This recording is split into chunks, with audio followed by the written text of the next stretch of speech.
Samantala, wala ng buhay ng Marcos Jr. na tatagal ang supply sa dalaga sa Davao City hanggang sa katapusan ng sa kanyang pinsan at ilang lalaki. Pero sa kabila nito, sinabi ni Pangulong Marcos Jr. na tuloy pa rin ang paghahanap ng mapagkukunan ng supply. Patay na ng madatna ng kanyang kaanak ang isang menor de edad na babae sa loob ng isang kwarto sa bahay mismo ng kanyang pinsan umaga nitong Linggo, Marso 22 sa Purok Lanzones, Saloy, Calinan District, Davao City. Kinilala ang 16 anyos na biktimang si alias Pau Pau na residente ng Tamuga na Marilog District.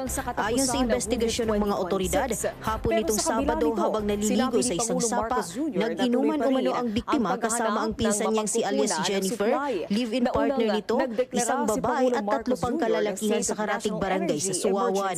Ayon sa pinsan nito, dala ng kalasingan, nagwala ang biktima kaya tinulak niya ito. Dahilan ng pagkakaroon niya ng mga pasa at sugat sa iba't ibang bahagi ng katawan. Pagkatapos nito, inuwi nila ang dalaga sa bahay niya upang makapagpahinga.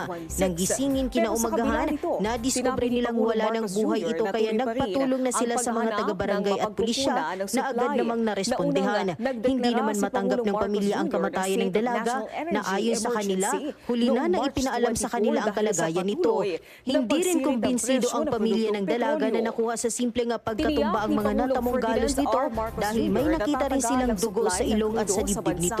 Sa kabila nito, tumanggi na rin silang ipa-autopsy ang bangkay. Pero sa kabila nito, But sinabi ni mababasa Pangulong natin Marcos sa Jr. ngayon na sa tuloy pa social rin media na gusto ang nilang paghahanap ng maghanap mapagkukunan ng supply hustisya, na ma'am, unang no? Para sa nagdeklara si Pangulong biktima Marcos ay Jr. ng yung sa state of 16 years national old na babae energy na emergency namatay. Pero just in noong case na March magano sila, 24 ma'am, dahil sa patuloy makapag-decide na sila na pagsirit ng presyo ng produktong ipakandak na petrolyo. ng autopsy yung katawan ng bata, Tiniyak ni is ready Pangulong naman yung Ferdinand Calinan R. Police Marcos Station, Jr. na and kung gusto tatagal ang din nila supply ng crudo magparang sa kaso, bansa continuous yung hanggang sa investigation na katapusan ng kinakandak Hunyo ng Calinan Police 2026. Station natin. Pero sa kabila nito, Mula dito sa sinabi Davao ni Pangulong City, Marcos Nuring Jr. Igonio na ng tuloy pa PRTV rin News, ang paghahanap nagseserbisyo ng para sa mapagkukunan ng Pilipino. supply